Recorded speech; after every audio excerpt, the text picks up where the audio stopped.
So ఇప్పుడు జిహెచ్ఎంసీతో పాటు అటు ఖమ్మం, వరంగల్ కార్పొరేషన్ల గడువు ఫిబ్రవరితో ముగియబోతోంది. ఫిబ్రవరితో గడువు ముగుస్తున్నటువంటి నేపథ్యంలో జిహెచ్ఎంసీతో పాటు పట్టణంలో ఉన్నటువంటి స్థానిక సంస్థలు ఏవైతే ఉన్నాయో సో వాటికి కూడా ఎన్నికలు నిర్వహించాలన్నటువంటి ధోరణిలో రాష్ట్ర ప్రభుత్వం మాత్రం ముందడుగు వేస్తోంది. అయితే ఇప్పటి వరకు ఇప్పుడున్నటువంటి పరిస్థితుల్లో ఇటు హైదరాబాద్లో కూడా మెగా జిహెచ్ఎంసీ చేస్తున్నటువంటి క్రమంలో ఇప్పటికే హైదరాబాద్ పరిధి కూడా 2000 చదరపు కిలోమీటర్లు విస్తరించినటువంటి నేపథ్యంలో ఆల్మోస్ట్ 300 డివిజన్లు ఉన్నటువంటి పరిస్థితుల్లో వీటికి కూడా ఎన్నికలు నిర్వహించి రాష్ట్ర ప్రభుత్వం ముందుకెళ్లాలన్నటువంటి యోచనలో ఉంది. సో ఏదేమైనా కానీ ఫిబ్రవరి లోపే అంటే పరీక్షల కంటే ముందే ఎన్నికలు నిర్వహించి సో ఈ ఉత్సాహాన్ని ఇంకా దూకుడుగా ముందుకెళ్లాలన్నటువంటి ఉద్దేశంతో ప్రభుత్వం ఉన్నట్టుగా కనిపిస్తోంది. సో ఇప్పుడున్నటువంటి పరిస్థితుల్లో మాత్రం గ్రామ పంచాయతీలో అత్యధిక స్థానాలు కాంగ్రెస్ పార్టీ తరపున అభ్యర్థులే గెలుచుకున్నారు కాబట్టి సో ఇంకా కొన్ని నగర పంచాయతీలు కానీ మున్సిపాలిటీలుగా ఉన్నటువంటి ఇంకా కొన్ని మున్సిపాలిటీలు కార్పొరేషన్లుగా రాష్ట్ర ప్రభుత్వం మారుస్తూ కూడా జిహెచ్ఎంసీ పరిధిలో ఉత్తర్వులు కూడా జారీ చేసింది కాబట్టి సో వీటికి కూడా ఫిబ్రవరిలో ఎన్నికలు జరిగేటువంటి అవకాశం ఉంది. సో ఒక మహా పోరు మాత్రం ఇంకొక పోరుకు రాష్ట్ర ప్రభుత్వం సిద్ధమవుతోంది.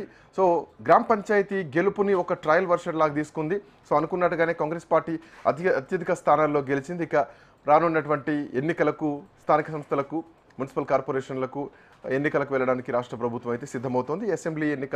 అసెంబ్లీ సమావేశాల తర్వాత ఒక కీలకమైనటువంటి నిర్ణయాన్ని వెలువడించేటువంటి అవకాశం కూడా కనిపిస్తోంది. మాట్లాడదాం. బండ రామ్మోహన్ రావు గారు ప్రముఖ రాజకీయ విశ్లేషకులు మనతో పాటు ఉన్నారు. రామ్మోహన్ రావు గారు నమస్తే. నమస్తే. నమస్తే అండి. సో జిహెచ్ఎంసీతో పాటు పురపాలక ఎన్నికలు కూడా జరగబోతున్నట్టుగా తెలుస్తోంది. సో గ్రామ పంచాయతీ ఉత్సాహం రాష్ట్ర ప్రభుత్వం బేస్ చేసుకొని ముందుకెళ్తుంది. సో ఎట్లాంటి పరిణామాలు ఉండొచ్చు అండ్ ఈ పొలిటికల్ సీన్ కూడా మారిపోతుందో వైపు కేసీఆర్ ఎంట్రీ ఖచ్చితంగా రేపటి రోజు ఎంపీటీసీ జెడ్పీటీసీలు కానీ ఇంకా పురపాలక ఏదైతే మున్సిపాలిటీలు ఉన్నాయో వాటిల్లో కూడా ఖచ్చితంగా గులాబీ జెండా ఎగరేస్తా ఉన్నారు. బట్ గ్రామ పంచాయతీ బేస్ చేసుకొని రాష్ట్ర ప్రభుత్వం ఎన్నికలకు వెళ్తే ఎంతవరకు కలిసి వస్తుంది అనుకోవాలా? ఇది ప్రతిపక్షానికి ఎట్లాంటి పరిణామాలు ఉంటాయి, అధికార పార్టీకి ఎట్లా ఉంటాయి అండ్ హైదరాబాద్ కూడా మెగా హైదరాబాద్గా మారిపోతుంది. సో ఆ సిచ్యువేషన్ ఎట్లా ఉండొచ్చు అనుకోవచ్చు? శ్రీకాంత్ గారు, మీకు అట్లాగే రాజు న్యూస్ ప్రేక్షకుల నమస్కారం. విషయాలు గమనించండి.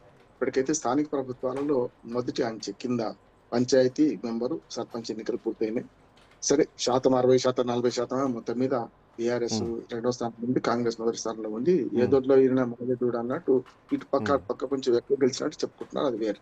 కానీ మొత్తం మీద కాంగ్రెస్ పార్టీకి ప్లస్ పాయింట్ ఉన్నది. మన జూబ్లీహిల్స్ ఎన్నిక, ఇప్పుడేమో పంచాయతీ ఎన్నికలు. ఈ ఊపులో నా ఉద్దేశం ఏంటంటే తర్వాత ఎంపీటీసీ జెడ్పీటీసీ ఎన్నికలు జరుపుతారనుకున్నాను నేనైతే.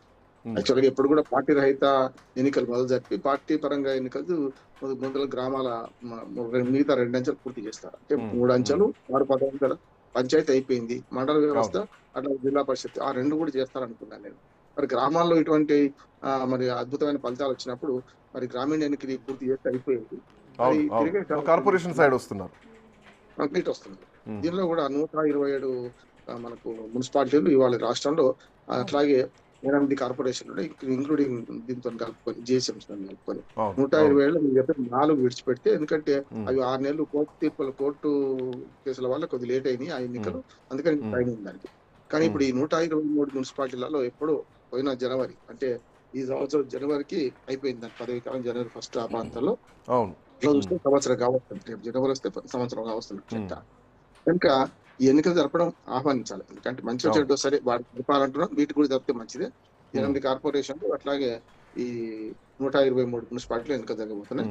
మొన్న చేర్పులు మార్పుల వల్ల జిహెచ్ఎంసీలో 12 మున్సిపాలిటీస్, అట్లా 20 మున్సిపాలిటీస్, 8 కార్పొరేషన్లు చేరడం వల్ల బృహత్ హైదరాబాద్ ఏర్పడ్డది. వీటన్నిటికీ ఎన్నికలు జరుపు. బృహత్ హైదరాబాద్ మాత్రం ఇంకొక నెల టైం ఉన్నది. ఫిబ్రవరికి అయిపోతుంది దాని పదవి కాలం. ఏదైనా సరే ఎన్నికలు జరపడానికి ఆహ్వానిద్దాం. మనం అనుకుంటే నిజంగా 20 రోజుల్లో ఎన్నికలు పూర్తవుతాయి. ఇవాళ షెడ్యూల్ అనుకుంటే కరెక్ట్గా 15 రోజులు, అంటే అసెంబ్లీకి పార్లమెంట్ కున్నట్టు 14 రోజుల వ్యవధి ఉండదు. విద్యార్థులను ఎన్నికల మధ్యన సరిగ్గా 7 రోజుల మధ్యన. ఇది మన సర్పంచ్ ఎలక్షన్ చూసాం కదా, అట్లాగే ఉంటుంది. దీని కూడా 7 రోజులే ఉంటుంది. కనుక అట్లా చూసుకుంటే అనుకుంటే జనవరి చివరికల్లా జరపవచ్చు. కానీ ఒక ఆటంకం ఏంటంటే జనవరి 1 తర్వాత ఓటర్ల లిస్టు సమ్మర్ రివిజన్ పూర్తవుతుంది. మన దగ్గర మొదలు పెట్టలే కానీ జనవరి 1 నాటికి 18 ఏళ్ళు నిన్న వాళ్ళ ఓటర్ లిస్టులు చేర్చుకోవాలి. కనుక ఇప్పుడు ఈ 4 రోజులు అవుతే నష్టమైనది కదా. జనవరి 15 అక్కడికల్లా మనకు కొత్తగా తెలంగాణలో మున్సిపాలిటీ ఓటర్ల లిస్ట్ తయారవుతుంది. వార్డుల విభజన కూడా జరుగుతుంది. అంటే ఇవన్నీ ప్రాసెస్ ఉంది. ఇప్పుడు వార్డుల విభజన కూడా జరగాలి. అంటే ఇక్కడ ఎందుకంటే పాయింట్ ఏంటంటే సార్ ఎన్నికలు జరపడం ఆహ్వానించాలి.